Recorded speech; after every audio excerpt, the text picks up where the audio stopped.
السلام عليكم ورحمة الله وبركاته. أعوذ بالله من الشيطان الرجيم. بسم الله الرحمن الرحيم. هل أتاك حديث موسى إذ ناداه ربه بالواد المقدس طوى اذهب إلى فرعون إنه طغى فقل هل لك إلى أن تزكى وأهديك إلى ربك فتخشى فأراه الآية الكبرى فكذب وعصى ثم أدبر يسعى فحشر فنادى فقال أنا ربكم الأعلى فأخذه الله نكال الآخرة والأولى إن في ذلك لعبرة لمن يخشى. صدق الله العظيم. بارك الله لنا ولكم في القرآن العظيم. سبحانك لا علم لنا إلا ما علمتنا إنك أنت العليم الحكيم. মুসল্লিয়ান কেরাম, আল্লাহ সুবহানাহু ওয়া তাআলার অসংখ্য মেহেরবানি যে আল্লাহ জাল্লা শানুহু আমাদেরকে এশার সালাত আদায় পরবর্তী একটা বরকতময় সময়ে কোরআনে কারীমের দার্সে বসার সুযোগ দিয়েছেন। এজন্য রব্বে কারীমের দরবারে সবাই শুকরিয়া আদায় করি আলহামদুলিল্লাহ। আমরা সূরা নাজিআত সম্পর্কে, নাজিআতের তাফসীর আলোচনা হচ্ছে।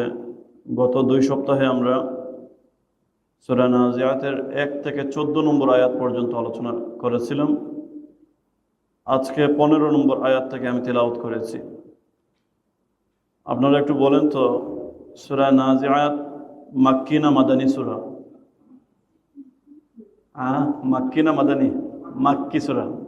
এগুলো প্রশ্নে আসবে, যখন আমরা পরীক্ষা নিব তখন পরীক্ষার প্রশ্নের মধ্যে এগুলো আসবে। তো মাক্কি সূরা, মাক্কি সূরা যেহেতু হিজরতের আগে এগুলো নাজিল হয়েছিল, নবুয়তের পর থেকে নিয়ে নবুয়তের শুরু থেকে নিয়ে হিজরতের আগ পর্যন্ত এই সূরাগুলো, এই আয়াতগুলো, কোরআনের এই অংশগুলো নাজিল হয়েছিল। সেই হিসাবে আমরা জানি যে হিজরতের আগ পর্যন্ত নবী সাল্লাল্লাহু আলাইহি ওয়াসাল্লামের মক্কার যে অবস্থান ছিল, এটা খুবই দুর্বিষহ একটা পরিবেশ ছিল, খুবই কষ্টদায়ক একটা পরিবেশ ছিল। নবী সাল্লাল্লাহু আলাইহি ওয়াসাল্লামের উপর এমন কোনো নির্যাতন নাই যে নির্যাতনগুলো তারা করেনি। ফলশ্রুতিতে রাসূলুল্লাহ সাল্লাল্লাহু আলাইহি ওয়াসাল্লামকে আল্লাহ পাক রব্বুল আলামিন হিজরতের আদেশ দিলেন যে তুমি যদি দ্বীন প্রতিষ্ঠা করতে চাও, তুমি যদি আল্লাহর জমিনে আল্লাহর বিধান কায়েম করতে চাও, তাহলে তুমি মক্কা ছেড়ে অন্যত্র চলে যাও। এটা কখন হয়েছিল? যখন এই নির্যাতনের, অত্যাচারের মাত্রা খুব সীমাতিরিক্ত হয়ে গিয়েছিল। নতুবা একজন মানুষ, সে চায় না কখনো তার নিজ মাতৃভূমি থেকে দূরে চলে যেতে। নিজ মাতৃভূমি, যেখানে সে জন্মেছে, যেখানে সে বেড়ে উঠেছে, যেখানকার আবহাওয়া, যেখানকার প্রকৃতির সাথে সে মিশে আছে, এই জায়গা থেকে সে সরে যাবে, এটা কেউ চায় না। কিন্তু বাধ্য হয়ে তাকে অন্যত্র চলে যেতে হয়। এখানে রাসূল সাল্লাল্লাহু আলাইহি ওয়াসাল্লামকে আল্লাহ পাক রব্বুল আলামিন হিজরতের আদেশ দিয়েছিলেন শুধুমাত্র এই দৃষ্টিকোণ থেকে। তো যেহেতু সূরাটা মাক্কি, আল্লাহ পাক রব্বুল আলামিন এর আগে, এই আজকের আলোচনার যে আগের যে আলোচনা ছিল, এইখানে কিয়ামতের কিছু ভয়াবহ পরিস্থিতির কথা আল্লাহ আলোচনা করেছেন। প্রথম অধ্যায়ে কয়েকজন ফেরেশতার কিছু কর্মের কথা আলোচনা করেছেন। দ্বিতীয় অধ্যায়ে কিয়ামতের ভয়ঙ্কর পরিস্থিতির কথা আলোচনা করেছেন। এবং এইখানে কাফেরদের যে একটা অবিশ্বাস ছিল, কিয়ামত হবে কি হবে না, এই ব্যাপারে আল্লাহ পাক রব্বুল আলামিন যুক্তি দিয়ে এই কথাগুলো তুলে ধরেছিলেন যে আমি কিয়ামত সংগঠন করতে সক্ষম, কিয়ামত সংগঠন করা আমার জন্য কোনো কঠিন কোনো বিষয় নয়। এরপরে আল্লাহ পাক রব্বুল আলামিন বলছেন, হাল আতাকা হাদিসু মূসা, যে হে নবী, আপনার কাছে কি মূসা আলাইহিস সালামের বৃত্তান্ত এসেছে? মূসা আলাইহিস সালামের যে খবর, ওনার যে ইতিহাস, এই ইতিহাসটা কি আপনার কাছে এসেছে? তো এর আগে কয়েকজন ফেরেশতার আলোচনা করলেন, মাঝখানে কিয়ামতের ভয়ঙ্কর পরিস্থিতির কথা তুললেন। হঠাৎ করে একটু টার্ন করে আল্লাহ পাক রব্বুল আলামিন চলে গেলেন মুসা আলাইহিস সালামের কাহিনীর দিকে। কাহিনীটা কি? আসলে ওই যে একটু আগে বলছিলাম যে খুব অত্যাচারিত হচ্ছিলেন, খুব নিপীড়িত হচ্ছিলেন রাসূল সাল্লাল্লাহু আলাইহি ওয়াসাল্লাম মক্কায়। তো আল্লাহ পাক রব্বুল আলামিন রাসূল সাল্লাল্লাহু আলাইহি ওয়াসাল্লামকে বুঝাইতে চাইলেন। হঠাৎ করে এই কিয়ামতের কথাগুলো যখন কাফেররা অবিশ্বাস করছিল, তারা মানছিল না, রাসূল সাল্লাল্লাহু আলাইহি ওয়াসাল্লাম মর্মপীড়া অনুভব করলেন, ব্যথা বেদনা অনুভব করলেন যে আমি বোঝাচ্ছি, তারা বুঝটা মানতেছে না। তখন আল্লাহ পাক রব্বুল আলামিন তাকে সান্ত্বনা দিয়ে বললেন যে আপনি ইতিহাস থেকে শিক্ষা নেন, আপনি ইতিহাস থেকে শিক্ষা নেন যে আপনার ভাইয়েরাও এই ধরনের কষ্টের সম্মুখীন হয়েছিল। আপনি হতাশ হওয়ার কোনো কারণ নাই, আপনি মন খারাপ করার কোনো কারণ নাই। কারণ আপনার ভাই মূসা, অন্যত্র ইব্রাহিম আলাইহিস সালাম, অন্যত্র ইসমাইল আলাইহিস সালাম, অন্যত্র নূহ আলাইহিস সালাম, তারাও অনেক ধরনের কঠিন সংগ্রামের মধ্যে দিয়ে আল্লাহর দ্বীনকে আল্লাহর জমিনে প্রতিষ্ঠা করেছেন। এই কারণে আপনি এখন, তারা আপনাকে অস্বীকার করছে, মক্কার মুশরিকরা আপনাকে অস্বীকার করছে, আপনি এতে মনক্ষুণ্ণ হওয়ার কোনো কারণ নেই। কারণ এইভাবে অস্বীকার করেছিল মুসা আলাইহিস সালাতু ওয়াস সালামের যে সম্প্রদায়, মুসা আলাইহিস সালাতু ওয়াস সালামের অপোজিশন যারা ছিল, ফেরাউনের সম্প্রদায়, তারাও অস্বীকার করেছিল।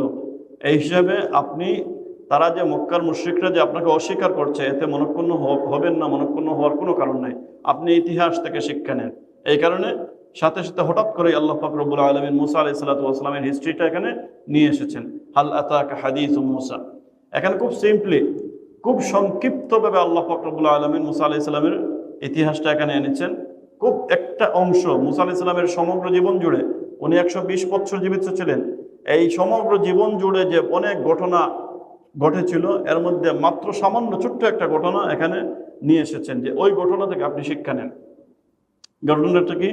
ইয নাদাহু রাব্বুহু বিল ওয়াদিল মুকদ্দাসি তুয়া, ইয নাদাহু, যখন, নাদাহু রব্বুহু, তার রব অর্থাৎ মূসা আলাইহিস সালামের রব তাকে ডেকেছিলেন, বিল ওয়াদিল মুকদ্দাসি তুয়া, পবিত্র উপত্যকা তুয়া, পবিত্র তুয়া উপত্যকা থেকে যখন তার রব তাকে ডেকেছিলেন, ওই ঘটনাটা আপনি স্মরণ করেন, ওই ইতিহাসটা আপনি একটু জেনে নিন। এখানে কি ঘটেছিল? এখানে কয়েকটা বিষয় আছে।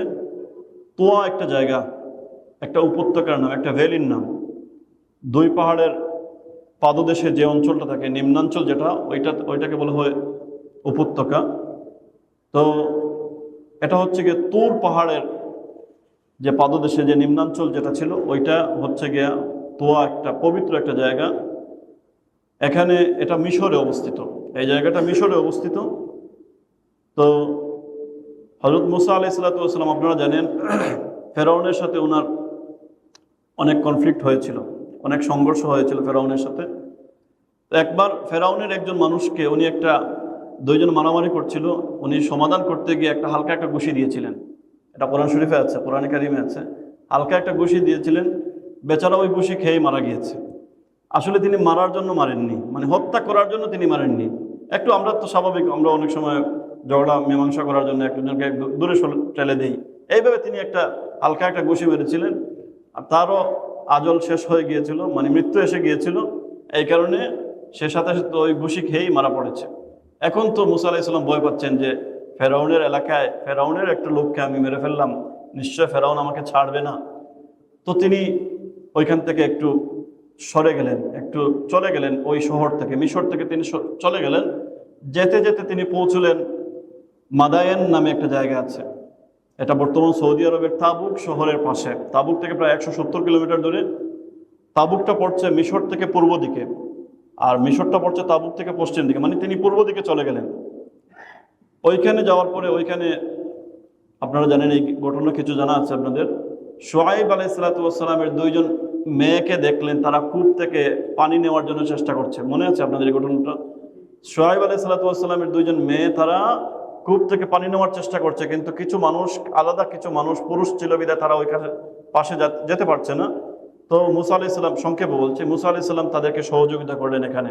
আর ওই সহযোগিতার কথা তারা তাদের বাপকে, তাদের পিতাকে অর্থাৎ নবী শোয়েব আলাইহিস সালাতু ওয়াস সালামকে তারা অবহিত করলো যে আমাদেরকে একজন স্ট্রেঞ্জার, একজন আগন্তুক তিনি কি করলেন, আমাদেরকে সাহায্য করেছিলেন।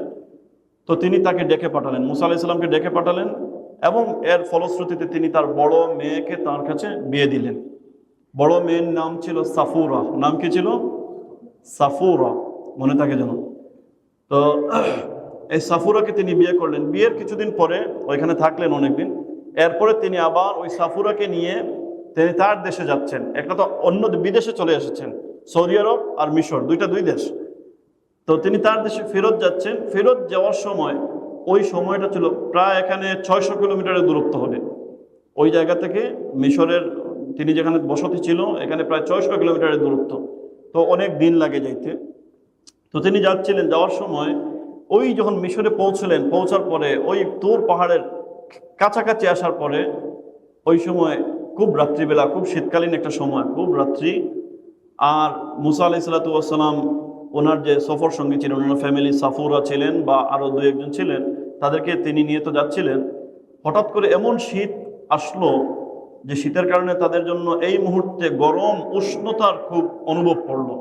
এই মুহূর্তে আমাদের শরীরটা গরম করা দরকার, খুব ঠান্ডা লাগছে।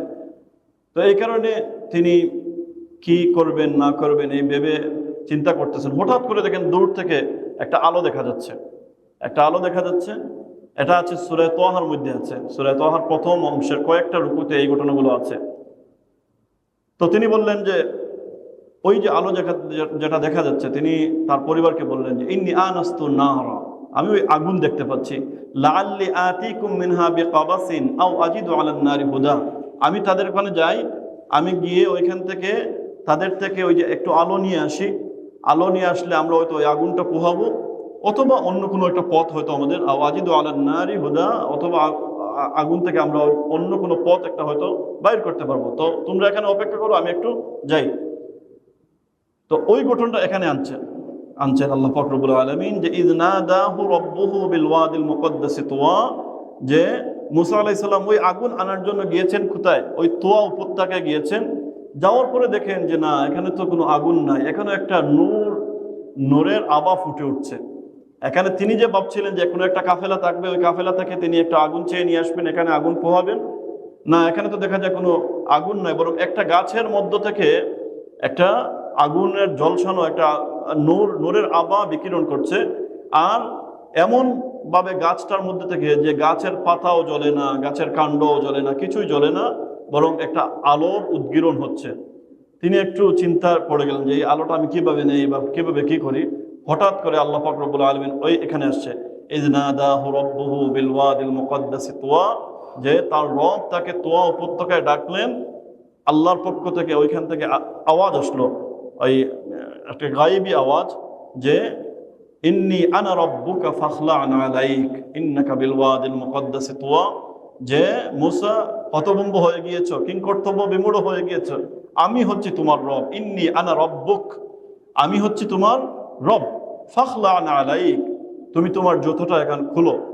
ইন্নাকা বিল ওয়াদিল মুকদ্দাসি তুয়া, তুমি একটা পবিত্র উপত্যকায় তুমি এখন উপনীত হয়েছো, এই জায়গাটা খুবই পবিত্র, তুমি তোমার জুতোটা খোলো, আমি হচ্ছে তোমার রব। এই প্রথম আল্লাহর সাথে মুসা আলাইহিস সালামের কথোপকথন হয়। এই কারণে মুসা আলাইহিস সালামের একটা উপাধি ছিল, তিনি বলেন তো তিনি কি? কালিমুল্লাহ। বলেন কি? কালিমুল্লাহ। মুসা আলাইহিস সালামের সাথে আল্লাহর কথা হয়েছিল সরাসরি, এই কারণে তাকে উপাধি দেওয়া হয়েছে কালিমুল্লাহ। এই জায়গা থেকেই আল্লাহ পাক রব্বুল আলামিন প্রথম মুসা আলাইহিস সালামকে নবী হিসাবে অ্যাপয়েন্টেড করলেন।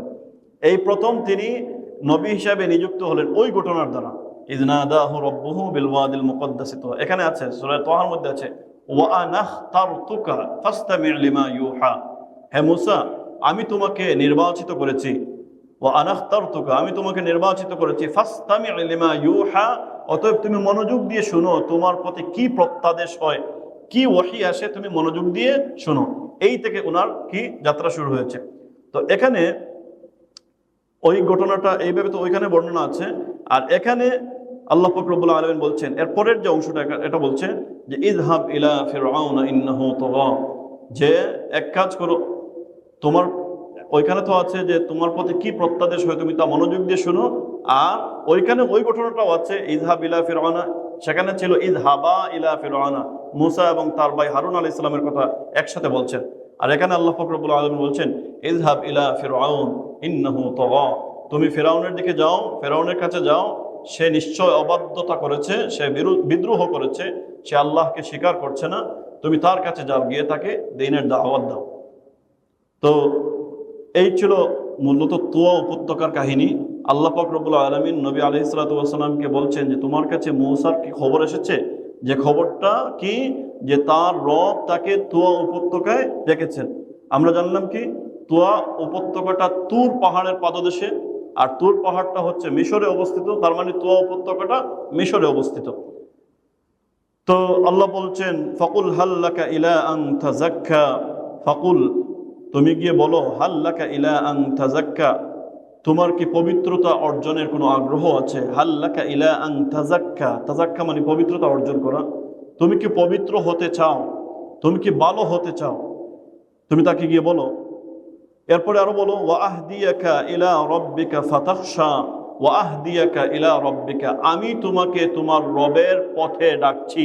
তোমার রবের পথ কোনটা সেটা আমি তোমাকে দেখাবো, আমি তোমাকে ডিরেকশন করব, তুমি তোমার রবের পথটা কিভাবে পাও। যদি তোমার মনটা ফাতাখশা, যদি তুমি ভয় করো, যদি তোমার ভয় থাকে, তাহলে আমি তোমাকে কি করব, তোমার রবের দিকে তোমাকে আমি ডাকবো।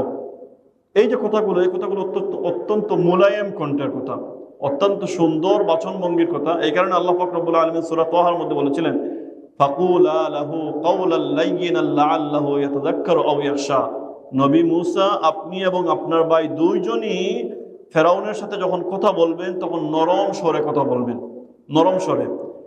এটা হচ্ছে দ্বীনের দাওয়াত দেওয়ার ক্ষেত্রে উত্তম পন্থা, যে আপনি যখন দ্বীনের দাওয়াত কাউকে দিবেন তখন ধমকের স্বরে, রাগ করে এইভাবে ধমক দিয়ে কথা বলবেন না, বরং তাকে পিঠে হাত বুলিয়ে তাকে নরম স্বরে কথা বলবেন, মৃদু স্বরে কথা বলবেন, যাতে আপনার কথাটা তার হৃদয়ে টাচ করে। তো মুসা আলাইহিস সালাম গিয়ে বললেন, মানে এই ঘটনাটা এখানে শেষ। তুয়া পর্বতে আল্লাহ পাক রব্বুল আলামিন ডেকে মুসা আলাইহিস সালামকে এই আদেশ করলেন, আর মুসা আলাইহিস সালাম এই আদেশ নিয়ে গেলেন কার কাছে? ফেরাউনের কাছে। যাওয়ার পরে তিনি বললেন ফাআরাহুল আয়াতাল কুবরা, আল্লাহ পাক রব্বুল আলামিন ওই সময় ওই ফেরাউনকে, ফাআরাহুল আয়াতাল কুবরা, ফেরাউনকে তিনি কি করলেন? একটা বড় নিদর্শন। আয়াত মানে নিদর্শন। আমরা যে কোরআনের আয়াত বলি, কোরআনের আয়াত মানে একটা বাক্য এখানে শেষ হয়েছে, এই নিদর্শন। এই যে কয়েকটা আয়াত, একটার পরে একটা আয়াত আসছে, এই আয়াতের অর্থ কি? যে একটা বাক্য এখানে শেষ হয়েছে, ওই শেষ হওয়ার একটা নিদর্শন। আমরা যখন চলার পথে যখন দেখি মাইল স্টোন দেখি, 1 কিলোমিটার পরে পরে একটা মাইল স্টোন থাকে, মানে 1 কিলোমিটার শেষ হয়েছে, এটা নিদর্শন। এই কারণে এটাকে আয়াত বলা হয়।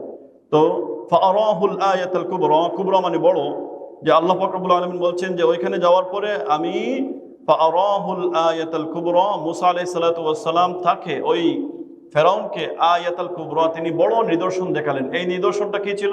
মুসা আলাইহিস সালাতু ওয়াস সালামের অনেক মুআজিজা ছিল, আমাদের নবীর অনেক মুআজিজা ছিল, ইব্রাহিম আলাইহিস সালামের অনেক মুআজিজা ছিল, অর্থাৎ যেগুলো সাধারণ মানুষ কখনো দেখাতে পারে না, এমন কিছু জিনিস আল্লাহ পাক রব্বুল আলামিন তার শ্রেষ্ঠ নির্বাচিত যারা বান্দা ছিলেন তাদেরকে আল্লাহ পাক রব্বুল আলামিন এই জিনিসগুলো দিয়ে দেখিয়েছেন। যেমন এর মধ্যে একটা এখানে ঘটনা আছে, ফাআরাহুল আয়াতাল কুবরা, যে মুসা আলাইহিস সালাম তাকে বড় নিদর্শন দেখালেন। নিদর্শনটা হচ্ছে যে যখন মুসা আলাইহিস সালাম ফেরাউনের দরবারে গেলেন, গিয়ে তাকে দ্বীনের কথা বলছেন, সে মানছে না, তখন তিনি এমন একটা জিনিস দেখাইতে চাইলেন যে জিনিসগুলো দেখলে পরে সে বা তার সভাসদ যারা আছে, তার পার্লামেন্টে যারা আছে, কিংবা তার প্রজা যারা আছে, তারা বিশ্বাস করবে যে এই জিনিসটা কোনো সাধারণ মানুষ দেখাতে পারে না, এই জিনিসটা নিশ্চয় আল্লাহর পক্ষ থেকে, আল্লাহ প্রদত্ত। এই কারণে তিনি তাকে নিদর্শন দেখালেন যে তার হাত থেকে একটা লাঠি ছিল, ওই লাঠিটা তিনি ছেড়ে দিলেন, আর লাঠিটা ছেড়ে দেওয়ার পর ওইটা সাপে পরিণত হয়ে গিয়েছে। এই সাপে পরিণত হওয়ার ঘটনা এটাও এই কোরআনের সূরা তাহার মধ্যে আছে, যে আল্লাহ পাক রব্বুল আলামিন মুসাকে আদেশ দিলেন যে তোমার হাতে যা আছে ওইটা তুমি ছেড়ে দাও। তো মুসা আলাইহিস সালাম ওইটা ছাড়লেন, ফাআলকাহা, ওইটা ছাড়লেন, ফাইদা হিয়া হাইয়াতুন তাসআ, সাথে সাথে ওইটা হাইয়াতুন মানে সাপ, ওইটা সাপে পরিণত হয়ে গেল, আর ওইটা দৌড়াদৌড়ি করতে লাগলো। তো এই ঘটনা যখন ঘটছে তখন এদিকে আবার ওই ফেরাউন কি করছে, তার সমগ্র মিশর থেকে প্রচুর মানুষ কি করছে, সে জাদুবিদ্যায় পারদর্শী এমন প্রচুর মানুষকে সে জমায়েত করেছে। জমায়েত করার পরে যে মুসা আলাইহিস সালাতু ওয়াস সালাম যে মুজিজা দেখাবেন, ওইটার বিপরীতে তারাও যাতে কি করতে পারে, তাদের জাদুবিদ্যা প্রদর্শন করতে পারে। তো তারা তো জাদুবিদ্যা প্রদর্শন করছে, তারা অনেক সাপ টাপ এই সবার পার্লামেন্টের ভিতরে ওগুলো দেখাচ্ছে জাদুর মাধ্যমে। তো মুসা আলাইহিস সালাতু ওয়াস সালামের যে সাপটা যেটা ছিল, যেটা লাঠি থেকে সাপ হয়ে গিয়েছে, ওই সাপটা যখন হয়েছে তখন তাদের যত সাপ ছিল সবগুলো সাপকে একটা সাপে খেয়ে ফেলেছে। এখন যারা জাদুবিদ্যা পারদর্শী তারা চিন্তা করলো যে আমাদের জাদু আর ওনার যে মুজিজা এটা তো সেম না, কারণ জাদুবিদ্যা যারা পারদর্শী তারা বুঝতে পারবে যে ওনারটা কি আর আমাদেরটা কি, এটা তো তারা বুঝতে পারে, কারণ তারা এতে পারদর্শী ছিল। তারা চিন্তা করলো যে না, আমাদেরটা জাদু, এটা মিথ্যা, একটা মানুষের চোখে ধুলো দেওয়ার একটা ব্যাপার, কিন্তু মুসা আলাইহিস সালাম যেটা করেছেন এটা নিশ্চয় জাদু নয়, না হলে আমরা বুঝতে পারতাম যে ওইটা জাদু কিনা। তারা চিন্তা করলো যে আমরা বুঝতে পারতাম ওইটা জাদু কিনা, নিশ্চয় এটা জাদু নয়, এটা আল্লাহ প্রদত্ত কোনো একটা কিছু হবে। এই কারণে তারা স্বীকার করে নিল যে না, আমরা হেরে গেছি, আমরা পরাজিত। মুসা আলাইহিস সালাম যা নিয়ে এসেছেন তা সত্য।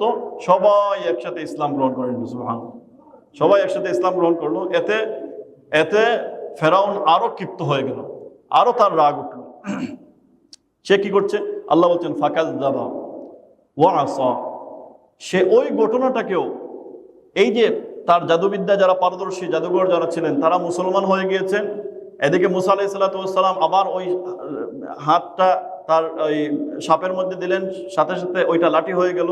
ওইটা দেখার পরেও আল্লাহ বলছেন ফাকাযযাবা, এরপরেও সে ওইটাকে সত্য বলে মেনে নিচ্ছে না। ফাকাযযাবা, সে এরপরেও মিথ্যা প্রতিপন্ন করছে, এরপরেও সে বলতে চায় যে এটা কি ওই আমার জাদুঘর যারা জাদু দেখিয়েছিল ঠিক ওই ধরনের একটা জাদু হচ্ছে এই মুসা আলাইহিস সালাম যা দেখিয়েছেন।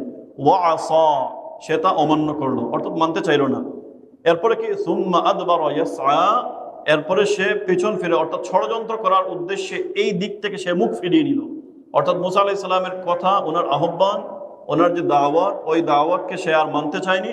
সে এখান থেকে সে আরো ওই যে ইয়াসআ, সে অন্য কোনো ষড়যন্ত্র করার নিমিত্তে, অন্য কোনো কিছু একটা ফন্দি করার উদ্দেশ্যে, অন্য কোনো করার কিছু মতলব নিয়ে সে কি করছে, এই ঘটনাটা এখানে স্টপ করে দিয়েছে, যে সে অন্য কোনো কিছু চিন্তা করছে। আল্লাহ বলছেন সুম্মা আদবারা, সে মুখ ফিরিয়ে নিল, পিছন ফিরিয়ে নিল, ইয়াসআ, অন্য কোনো ষড়যন্ত্রের উদ্দেশ্যে। এই জায়গা থেকে আমাদের যে শিক্ষাটা হয়, সেই শিক্ষাটা হচ্ছে যে মুসা আলাইহিস সালাতু ওয়াস সালাম অনেক চেষ্টা করছেন, কই 600 কিলোমিটার দূর থেকে তিনি আবার তার রাজ্যে, তার দেশে ফিরে আসছেন কেবলমাত্র আল্লাহর সন্তুষ্টির জন্য।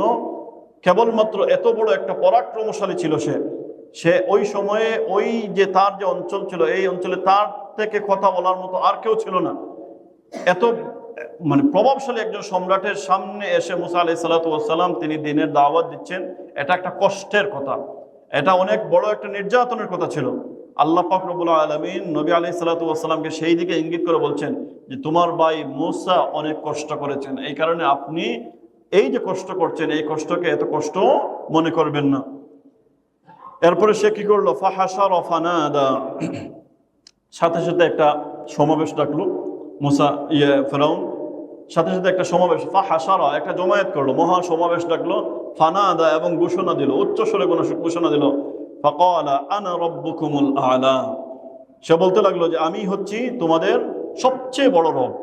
মানে এই যে একটু আগে বলছেন না যে আল্লাহ বলছেন যে সুম্মা আদবারা ইয়াসআ, সে পিছন ফিরে নিল, মুখ ফিরিয়ে নিল, ইয়াসআ, অন্য কোনো ষড়যন্ত্রের উদ্দেশ্যে। ষড়যন্ত্রটা কি, যে সাথে সাথে সে একটা জমায়েত করলো, একটা লোক সমাগম ডাকলো, তার দেশে যত প্রজা আছে সবাইকে সে ডাকতে লাগলো, আর এরপরে বলতে লাগলো যে আমি হচ্ছি তোমাদের সবচেয়ে বড় রব, আনা রাব্বুকুমুল আ'লা।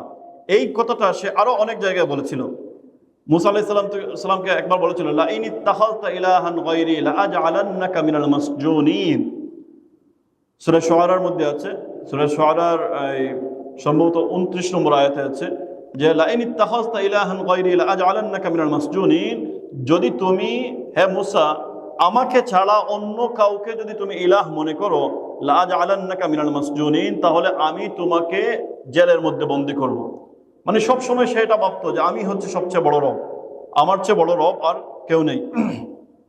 আরেকটা আয়াতে এসেছে সূরা কাসাসের একটা আয়াতে এসেছে, ইয়া আইয়ুহাল মালাউ মা আলিমতু লাকুম মিন ইলাহিন গায়রি, যে হে আমার সভাসদবৃন্দ, মন্ত্রী পরিষদ, মা আলিমতু লাকুম মিন ইলাহিন গায়রি, আমার জানা নেই যে আমার ছাড়া আর কোনো ইলাহ এই দুনিয়াতে আছে। এইভাবে সে তার প্রভুত্বকে কি করত, মানুষের সামনে প্রকাশ করতে চাইতো। কিন্তু এখানে আরেকটা জিনিস আছে, দেখা যায় যে সে যদিও সবার কাছে সে নিজেকে বড় প্রভু বলে স্বীকার করছে, কিন্তু মনে মনে এটাও আছে, কোরআনের অন্য আয়াত দ্বারা বোঝা যায় যে মনে মনে এটাও আছে যে না, আমি ছাড়া অন্য কোনো ইলাহ আছে। এটা তাদের মনে একটা বিশ্বাস ছিল, কিন্তু রাজনৈতিক উদ্দেশ্যে একটা প্রভাব আধিপত্য বিস্তার করার উদ্দেশ্যে সে প্রকাশ্যে এটা স্বীকার করতো না। কিন্তু তার সারাউন্ডিং মধ্যে যারা আছেন, তার আশপাশে যারা ছিল, খুব ক্লোজ যারা ছিল, এরাও জানতো যে ফেরাউনও অন্য কোনো কিছুর পূজা করে, অন্য কোনো কিছুর উপাসনা করে, যদিও লোক সমাগমে সেটা সে কি করে না, স্বীকার করে না। এর একটা প্রমাণ আছে সূরা আরাফের মধ্যে একটা আয়াতে এসেছে, ওয়াকালাল মালাউ মিন কওমি ফিরআউন আতাযারু মূসা ওয়া কওমাহু লিইফসিদু ফিল আরদি ওয়া ইয়াযরাকা ওয়া আলিহাতাক। মূসা আলাইহিস সালাত, এই ফেরাউনের যারা সভাসদ যারা ছিল, এর মধ্যে কয়েকজন সভাসদ, কয়েকজন মন্ত্রী পর্যায়ের মনে করেন, তারা বলতে লাগলো যে আতাযারু মূসা ওয়া কওমাহু লিইফসিদু ফিল আরদ, আপনি কি মূসা এবং তার জাতিকে এমনি এমনি ছেড়ে দিবেন যে তারা জমিনে বিশৃঙ্খলা সৃষ্টি করবে? ওয়া ইয়াযরাকা ওয়া আলিহাতাক, আর আপনাকেও ছেড়ে দিবে, আর আপনার ইলাহ যে আছে, আপনার যে মাহবুদ আছে, তাকেও ছেড়ে দিবে। আপনি কি ওইভাবে মূসা এবং তার কওম যারা আছে তাদেরকে এইভাবে আপনি ছেড়ে দিবেন?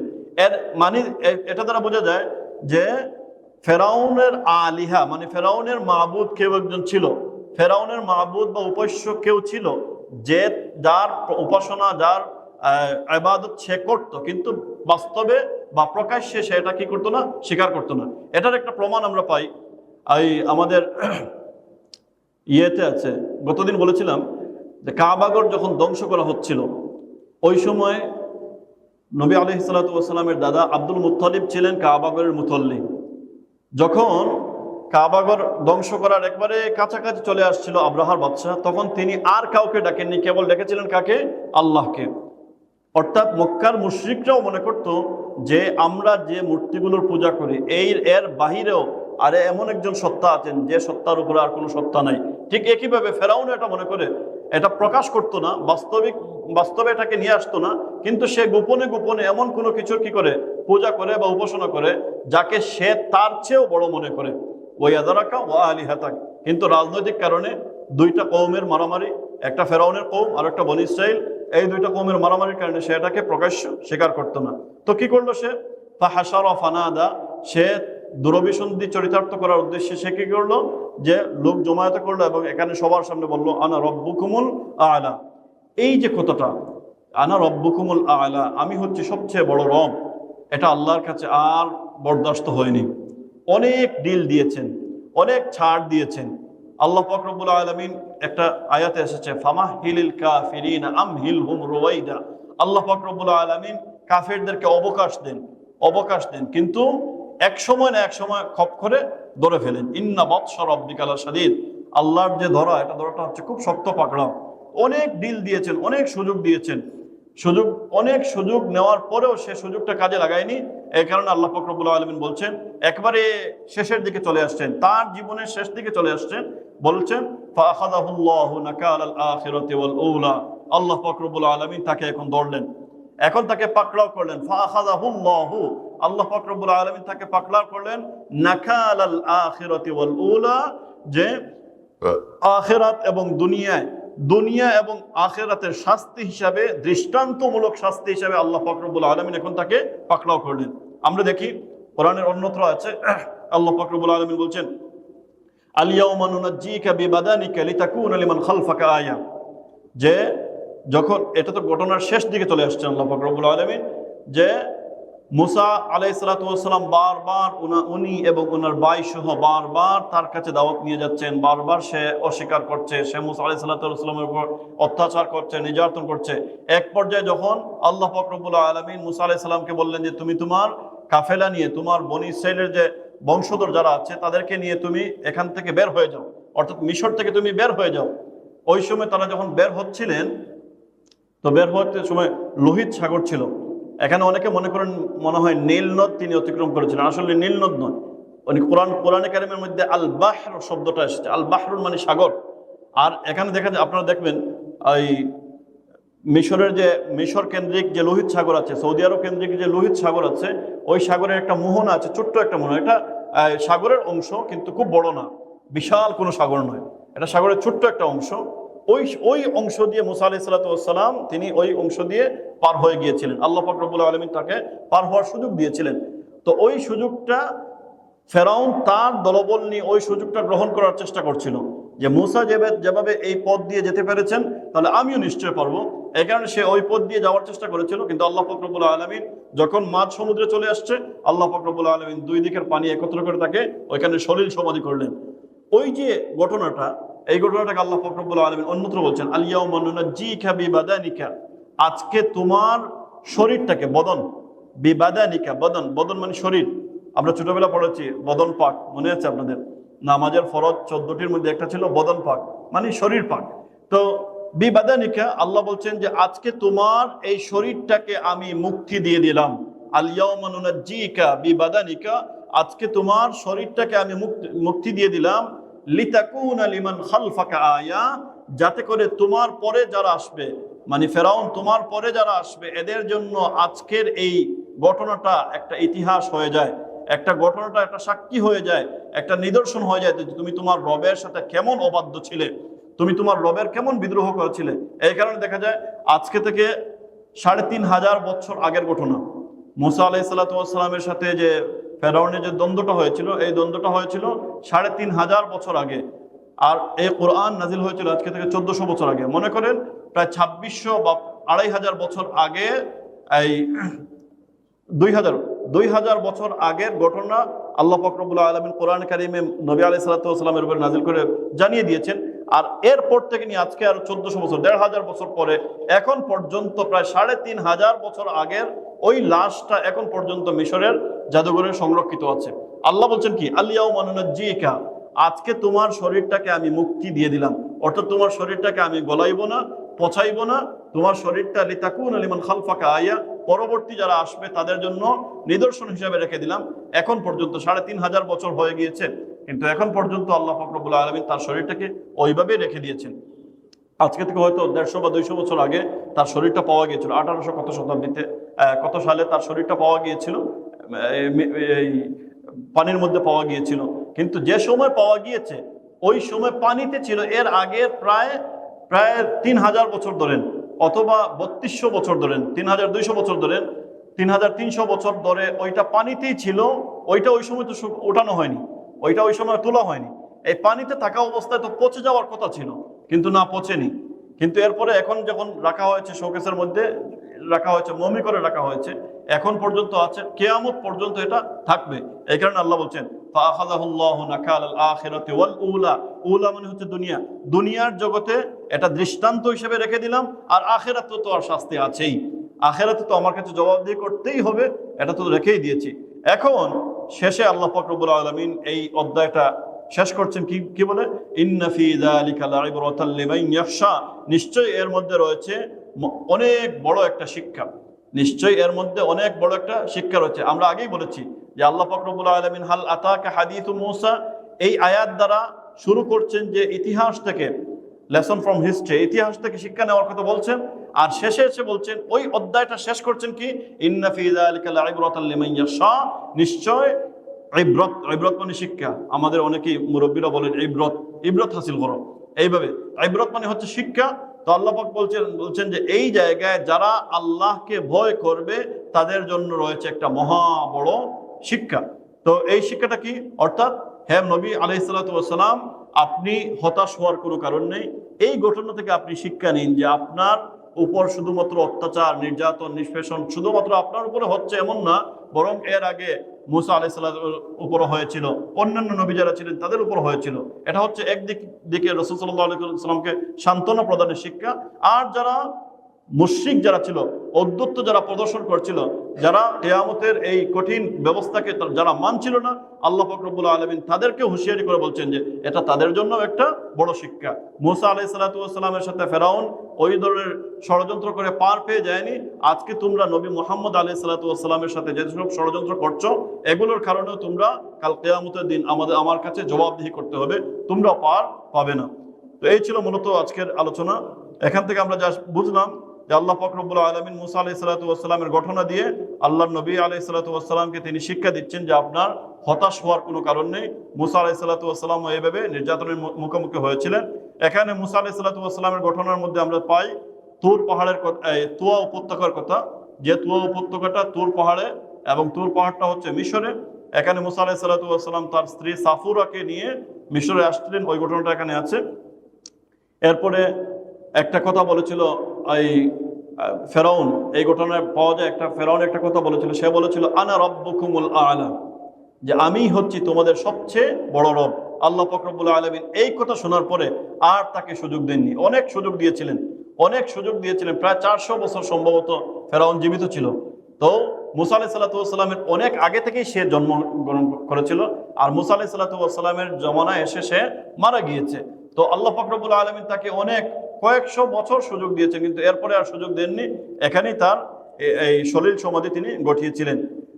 তো আল্লাহ পাক রব্বুল আলামিন আমাদেরকে এই সূরা থেকে আমরাও দ্বীনের জন্য এখান থেকে শিক্ষা অর্জন করতে পারি যে দ্বীনের ক্ষেত্রে যারা আমরা চলবো, আমাদের সামনে অনেক বাধা আসবে, অনেক প্রতিবন্ধকতা আসবে, এগুলোকে মোকাবেলা করে দ্বীনের প্রতি আমাদেরকে এগিয়ে চলতে হবে। আল্লাহ পাক রব্বুল আলামিন আমাদেরকে বোঝার তৌফিক দান করুন। ওয়া আখিরু দাওয়ানা আলহামদুলিল্লাহি রাব্বিল আলামিন।